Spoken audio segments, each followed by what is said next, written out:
Hi friends, ഒരുപാട് ആളുകളുടെ പ്രധാനപ്പെട്ട ഒരു ഫിനാൻഷ്യൽ ഗോൾ എന്ന് പറയുന്നത് അവർക്ക് 1 കോടി രൂപ ഏൺ ചെയ്യണം എന്നുള്ളതായിരിക്കും. എങ്ങനെയാണ് നമുക്ക് ഈ ഒരു 1 CR എന്ന് പറയുന്ന ഈ ഒരു അക്കൗണ്ടിലേക്ക് നമുക്ക് എത്തിച്ചേരാൻ സാധിക്കുക എന്നുള്ളത് വളരെ പ്രാക്ടിക്കലായിട്ട് നമുക്ക് ഈ വീഡിയോയിലൂടെ നോക്കാം. അതുമാത്രമല്ലാതെ എന്തുകൊണ്ടാണ് നമുക്ക് ആദ്യത്തെ 1 കോടി ഉണ്ടാക്കാൻ മാത്രമാണ് ഒരു ബുദ്ധിമുട്ടുള്ളത്, അതിനുശേഷം മുന്നോട്ട് നമുക്ക് 2 കോടിയോ 1 കോടിയിലധികം എമൗണ്ടോ ഏൺ ചെയ്യാൻ ഇത്ര തന്നെ ബുദ്ധിമുട്ടില്ല എന്നൊക്കെ പറയാനുള്ള കാര്യം എന്താണ് എന്നൊക്കെ വളരെ ഡീറ്റെയിൽഡ് ആയിട്ട് തന്നെ നമുക്ക് ഈ ഒരു വീഡിയോയിലൂടെ നോക്കാവുന്നതാണ്. നമുക്ക് ഡയറക്റ്റ് ആയിട്ട് നമ്മളുടെ സൊല്യൂഷനിൽ നിന്ന് തന്നെ സ്റ്റാർട്ട് ചെയ്യാം. എല്ലാ മാസവും 16,000 രൂപ വെച്ചിട്ട് നിങ്ങൾ മുന്നോട്ടുള്ള 15 വർഷത്തേക്ക് ഒരു 15% റിട്ടേൺസ് തരുന്ന ഏതെങ്കിലും SIPയോ അല്ലെങ്കിൽ അത്തരത്തിലുള്ള എന്തെങ്കിലും കാര്യത്തിൽ നമ്മൾ ഇൻവെസ്റ്റ് ചെയ്യുകയാണെന്നുണ്ടെങ്കിൽ 15 വർഷം കഴിയുമ്പോഴേക്കും നമുക്ക് 1 കോടി രൂപയിൽ അധികമായിരിക്കും നമുക്ക് ലഭിക്കുന്ന റിട്ടേൺസ് എന്ന് പറയുന്നത്. ഇപ്പോൾ ഈ ഒരു ഐഡിയ പറയുന്ന സമയത്തും നിങ്ങളുടെ ഉള്ളിലുണ്ടാവുന്ന ഒരു ചോദ്യമെന്ന് പറയുന്നത് എപ്പോഴും കൃത്യമായിട്ട് 15% റിട്ടേൺസ് തരുന്നൊരു കാര്യം എന്തായിരിക്കും എന്നുള്ളതാണ്. അതായത് എവിടെ നമ്മൾ ഇൻവെസ്റ്റ് ചെയ്താലാണ് നമുക്ക് കൃത്യമായിട്ട് എല്ലാ മാസവും കൺസിസ്റ്റൻ്റ് ആയിട്ട് നമുക്ക് ഈ 15% എന്ന് പറയുന്ന ഒരു റിട്ടേൺസ് ലഭിക്കുന്നത്. അതുമാത്രമല്ല, 1 കോടിയുടെ ഒരു റിട്ടേൺസ് നമ്മൾ ഉണ്ടാക്കുന്ന സമയത്തും നമ്മൾക്ക് അതിലെ ടാക്സ് എന്ന് പറഞ്ഞിട്ട് പോകുന്ന ഫണ്ട് എത്രത്തോളമായിരിക്കും. ഇതിൽ ഫസ്റ്റത്തെ ക്വസ്റ്റ്യനുള്ള ക്ലാരിഫിക്കേഷൻ നമുക്ക് ആദ്യം തന്നെ നോക്കാം. അതായത് 15% റിട്ടേൺസ് തരുന്നത് എന്താണെന്നുള്ളത്. 15%ഓളം റിട്ടേൺസ് നമുക്ക് ലഭിക്കണമെന്നുണ്ടെങ്കിൽ നമ്മൾ അവിടെ ഇക്വിറ്റി ബേസ്ഡ് ആയിട്ടുള്ള ഒരു ഇൻവെസ്റ്റ്മെൻറ്റ് നടത്തേണ്ടത് വളരെ പ്രധാനമാണ്. അതായത് സ്റ്റോക്കോ അല്ലെങ്കിൽ സ്റ്റോക്ക് ബേസ്ഡ് ആയിട്ടുള്ള മ്യൂച്വൽ ഫണ്ടോ ആണ് ഇക്വിറ്റി ബേസ്ഡ് ഇൻവെസ്റ്റ്മെൻറ്റ് എന്ന് പറയുന്നത് കൊണ്ട് ഉദ്ദേശിക്കുന്നത്. ഇപ്പോൾ ഇതിൽ മ്യൂച്വൽ ഫണ്ട് എടുക്കുകയാണെങ്കിൽ ഇന്ത്യയിൽ തന്നെ 2,500-ലധികം മ്യൂച്വൽ ഫണ്ട്സ് രജിസ്റ്റർ ആയിട്ടുണ്ട്. അതിൽ ആദ്യം തന്നെ നമുക്ക് കൺസിസ്റ്റൻ്റ് ആയിട്ട് നല്ല രീതിയിലുള്ള റിട്ടേൺസ് കൊടുക്കുന്ന മ്യൂച്വൽ ഫണ്ട്സിനെ മാത്രം നമുക്കൊന്ന് ഫിൽട്ടർ ചെയ്തെടുക്കാം. ഇതിനു വേണ്ടിയിട്ട് നമ്മളിപ്പോൾ ടിക്കർ ടേപ്പ് എന്ന് പറയുന്ന വെബ്സൈറ്റിൽ കയറിയിട്ട് നമ്മൾ മ്യൂച്വൽ ഫണ്ട്സിനെ ഫിൽട്ടർ ചെയ്യുന്ന സമയത്ത് നമുക്ക് മനസ്സിലാവും 10 വർഷത്തെ കണക്കിൽ തന്നെ 15%ഓളം റിട്ടേൺസ് കൺസിസ്റ്റൻ്റ് ആയി കൊടുത്തുകൊണ്ടിരിക്കുന്ന 180-ലധികം മ്യൂച്വൽ ഫണ്ട്സ് ഉണ്ട്. ഇതിലുള്ള ഒരുപാട് മ്യൂച്വൽ ഫണ്ട്സ് 20%-ൽ അധികവും റിട്ടേൺസ് കൊടുത്തിട്ടുണ്ട്. സോ ഇപ്പം നിങ്ങൾക്ക് മനസ്സിലായല്ലോ, നമ്മൾ മ്യൂച്വൽ ഫണ്ട്സിലൂടെ 15%ഓളം റിട്ടേൺസ് എടുക്കാൻ കഴിയുമെന്നുള്ളത് നമ്മളെ സംബന്ധിച്ച് പ്രാക്ടിക്കൽ ആയിട്ടുള്ള ഒരു കാര്യം തന്നെയാണെന്ന്. അങ്ങനെ നമ്മളുടെ ഫസ്റ്റത്തെ ചോദ്യം ഇപ്പോൾ ക്ലിയർ ആയിരിക്കുകയാണ്. ഇനി നമ്മൾക്ക് ടാക്സിനെ കുറിച്ചുള്ള സെക്കൻഡ് ക്വസ്റ്റ്യനിലേക്ക് കടക്കാം. നമ്മൾ ടോട്ടൽ 29 ലക്ഷത്തിൻ്റെ അടുത്ത് നമ്മൾ ഇൻവെസ്റ്റ് ചെയ്തിട്ടുണ്ടാവും. നമുക്ക് ലാഭം എന്ന് പറയുന്നത് 79 ലക്ഷത്തിലും അധികമായിരിക്കും. ശരിക്കും ഇന്ത്യയിൽ ഇക്വിറ്റി ഇൻവെസ്റ്റ്മെൻറ്റ്സ് നടത്തുന്ന സമയത്ത് നമുക്ക് വരുന്ന ടാക്സ് എന്ന് പറയുന്നത് 10% ആണ്. എന്നാൽ നമ്മൾ ഇൻവെസ്റ്റ് ചെയ്തിട്ടുള്ള 29 ലക്ഷത്തിന് യാതൊരു തരത്തിലുള്ള ടാക്സും വരുന്നുണ്ടാവില്ല. എന്നാൽ നമുക്ക് റിട്ടേൺ ആയിട്ട് ലഭിച്ചിട്ടുള്ള 79 ലക്ഷത്തിന് നമ്മൾ 10% ടാക്സ് കൂട്ടുകയാണെങ്കിൽ നമുക്ക് ഉണ്ടാവുന്ന ടാക്സ് എന്ന് പറയുന്നത് അത് 8 ലക്ഷത്തിൻ്റെ അടുത്തായിരിക്കും. അത് നമ്മൾക്ക് കിട്ടുന്ന ആ ഒരു 1 CRൻ്റെ കംപ്ലീറ്റ് ഏണിങ്സുമായിട്ട് നമ്മൾ മൈനസ് ചെയ്യുന്ന സമയത്തും നമുക്ക് അവിടെ 1 കോടി രൂപയുടെ റിട്ടേൺസ് ഉണ്ടായിരിക്കും. അതിപ്പോൾ 8 ലക്ഷം രൂപ ടാക്സ് കഴിഞ്ഞിട്ടും നമുക്ക് 1 കോടിയോളം നമ്മളുടെ അടുത്ത് റിട്ടേൺസ് ഉണ്ടായിരിക്കും. ഇനിയിപ്പോൾ ഈ രീതിയിലുള്ളൊരു അപ്രോച്ച് അല്ലാതെ സ്ട്രെയിറ്റ് ഫോർവേഡ് ആയിട്ടുള്ള മറ്റൊരു അപ്രോച്ച് പറഞ്ഞുതരാം. അതായത് നിങ്ങളുടെ അടുത്ത് ഇപ്പോൾ ഒരു ലംസം എമൗണ്ട് ഉണ്ടെന്ന് വിചാരിക്കുക. അതായത് ഏകദേശം ഒരു 13 ലക്ഷം രൂപ ലംസം എമൗണ്ട് ഉണ്ടെങ്കിൽ നിങ്ങൾ 15% റിട്ടേൺസ് കിട്ടുന്ന ഏതെങ്കിലും ഒരു മ്യൂച്വൽ ഫണ്ടിൽ നിങ്ങൾ ഒരു 1 ടൈം ഇൻവെസ്റ്റ്മെൻ്റ് ആയിട്ട് ആ ഒരു ഇൻവെസ്റ്റ്മെൻറ്റ് ചെയ്യുകയാണെന്നുണ്ടെങ്കിൽ 15 വർഷം കഴിയുമ്പോൾ അത് നിങ്ങൾക്ക് 1 കോടി എന്ന് പറയുന്ന ഒരു റിട്ടേൺസിലേക്ക് എത്തുന്നുണ്ടാവും. എന്നാൽ നമുക്കറിയാവുന്നൊരു കാര്യം, മെജോറിറ്റി ഓഫ് ആളുകൾക്കും ഈ 13 ലക്ഷം രൂപ എന്ന് പറയുന്നത് ഒറ്റയടിക്ക് എടുക്കാൻ ഉണ്ടാവുകയില്ല. 13 ലക്ഷത്തിൻ്റെ കാര്യം മാത്രമല്ല, ഈ 15,000 രൂപ വരെ ചിലപ്പോൾ നമുക്ക് മാസം എടുക്കാൻ കഴിയാത്ത ആളുകളുണ്ടാവും. അങ്ങനെയുള്ള വ്യക്തികൾക്ക് ഈ രീതിയിലുള്ളൊരു ഏണിങ്സിലേക്ക് എത്താൻ വേണ്ടിയിട്ട് അവരെ ഹെൽപ്പ് ചെയ്യുന്നതാണ് ശരിക്കും ഈ സ്റ്റെപ്പ് അപ്പ് മെത്തേഡ് എന്ന് പറയുന്നത്.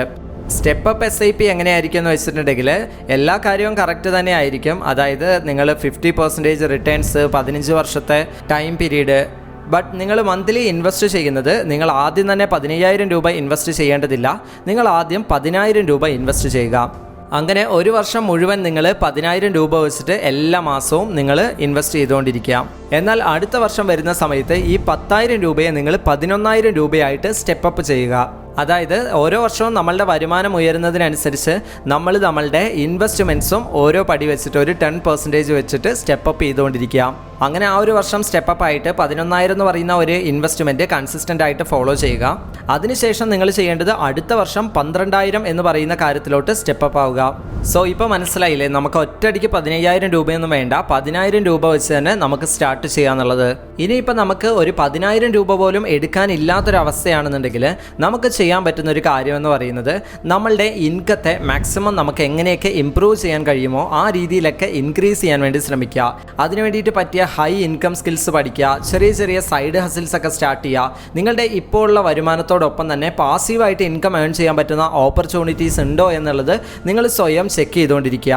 അങ്ങനെ നിങ്ങൾ കറക്റ്റായിട്ട് നിങ്ങളുടെ സ്കിൽസിനെ ഇമ്പ്രൂവ് ചെയ്ത് നിങ്ങൾ നല്ല നല്ല പുതിയ പുതിയ സൈഡ് ഹസിൽസ് ഒക്കെ സ്റ്റാർട്ട് ചെയ്ത് നിങ്ങളുടെ ഏർണിങ്സിനെ മാക്സിമം ഇമ്പ്രൂവ് ചെയ്യുന്ന സമയത്ത് നിങ്ങൾക്ക് മിനിമം ഒരു 10,000 എന്ന് പറയുന്നത് മന്ത്ലി ഇൻവെസ്റ്റ് ചെയ്യാൻ വേണ്ടിയിട്ടുള്ള ഒരു ക്യാപ്പബിലിറ്റി നിങ്ങൾക്ക് ഏൺ ചെയ്യാൻ സാധിക്കും. സോ അതുപോലെ നിങ്ങൾക്ക് ഈ രീതിയിൽ എത്താൻ വേണ്ടിയിട്ട് ചെയ്യാൻ പറ്റുന്ന മറ്റൊരു കാര്യമാണ് നിങ്ങളുടെ എക്സ്പെൻസസിനെ മാക്സിമം റെഡ്യൂസ് ചെയ്യാൻ വേണ്ടി ശ്രമിക്കുക.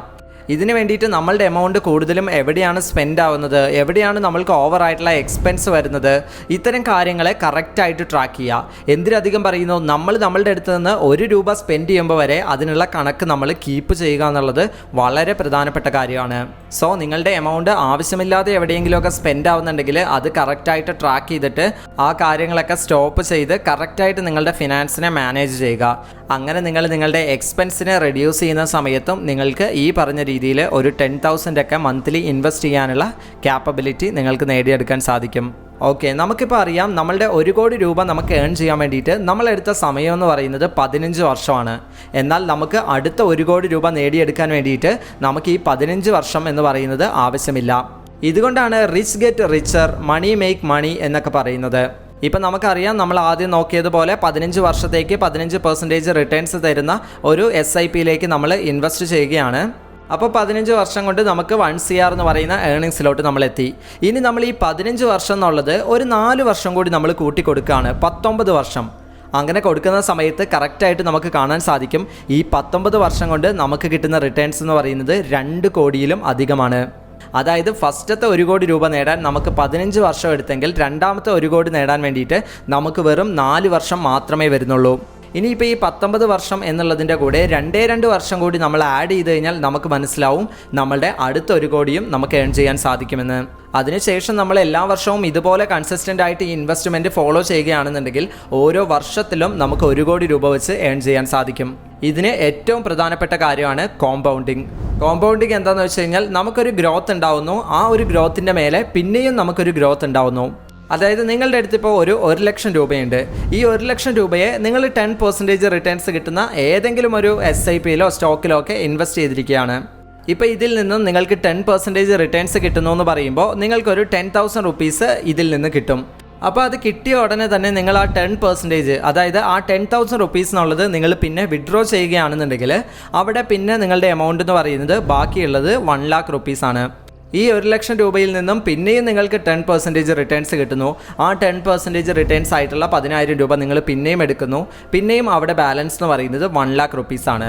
അത് പിന്നെയും നിങ്ങൾ ഇൻവെസ്റ്റ് ചെയ്യുന്നു, അവിടെ 10% റിട്ടേൺസ് കിട്ടുന്നു, 10% നിങ്ങൾ വിഡ്രോ ചെയ്യുന്നു, പിന്നെയും അവിടെ 1 lakh. സോ നിങ്ങൾ ഈ ഒരു പ്രവൃത്തി കണ്ടിന്യൂസ് ആയിട്ട് ഫോളോ ചെയ്യുകയാണെങ്കിൽ നിങ്ങൾക്ക് അവിടെ ഉണ്ടാവുന്ന എമൗണ്ട് എന്ന് പറയുന്നത് എപ്പോഴും ആ 1 lakh മാത്രമായിരിക്കും. എന്നാൽ നമുക്ക് റിട്ടേൺസ് ആയിട്ട് ലഭിക്കുന്ന ഈ 10,000 രൂപയെ നമ്മളിവിടെ റീഇൻവെസ്റ്റ് ചെയ്യുകയാണ്. അങ്ങനെ ആവുമ്പോൾ അടുത്ത തവണ ആ ഒരു എമൗണ്ട് എന്ന് പറയുന്നത് 1,10,000 രൂപയാകും. അങ്ങനെ നിങ്ങൾ അതിൽ നിന്ന് നിങ്ങൾക്ക് കിട്ടുന്ന റിട്ടേൺസിനെ ആ സ്പോട്ടിൽ തന്നെ വിഡ്രോ ചെയ്യാതെ നിങ്ങളത് വീണ്ടും വീണ്ടും റീഇൻവെസ്റ്റ് ചെയ്തുകൊണ്ടിരിക്കുമ്പോഴാണ് നിങ്ങൾക്ക് ഈ രീതിയിലുള്ള ഒരു കോമ്പൗണ്ടിങ് എന്ന് പറയുന്നത് അവിടെ നടക്കുന്നത്. അതായത് നിങ്ങളുടെ റിട്ടേൺസിനെ നിങ്ങൾ പിന്നെയും ഇൻവെസ്റ്റ് ചെയ്യുന്ന സമയത്ത് നിങ്ങൾക്ക് ലഭിക്കുന്ന ഒരു റിട്ടേൺസ് ആണ് ശരിക്കും കോമ്പൗണ്ടിങ് എന്ന് പറയുന്നത്. എന്നാൽ നമുക്ക് ഈ ഒരു കാര്യം ചെയ്യണം, നമുക്ക് ഈ രീതിയിലുള്ളൊരു ഏർണിങ്സിലോട്ടൊക്കെ പോകണം എന്നുണ്ടെങ്കിൽ ഏറ്റവും പ്രധാനപ്പെട്ട കാര്യം നമ്മൾ കൺസിസ്റ്റൻ്റ് ആയിട്ട് കാര്യങ്ങൾ ചെയ്യണം എന്നുള്ളതാണ്. അതായത് കൺസിസ്റ്റൻ്റ് ആയും ഡിസിപ്ലിൻ ആയിട്ട് നമ്മൾ ഈ കാര്യങ്ങൾ ചെയ്തെങ്കിൽ മാത്രമേ നമുക്ക് റിസൾട്ട് ഉണ്ടാക്കാൻ സാധിക്കൂ. അതായത് ഇന്ന് നമ്മൾ ഈ ഒരു കാര്യത്തെക്കുറിച്ച് ഒരുപാട് നോളജൊക്കെ ഗെയിൻ ചെയ്തു. ഇന്ന് മുതൽ ഇനി ഈ കാര്യം ചെയ്യണമെന്ന് പറഞ്ഞിട്ട് നമ്മളിത് സ്റ്റാർട്ട് ചെയ്യുകയാണ്.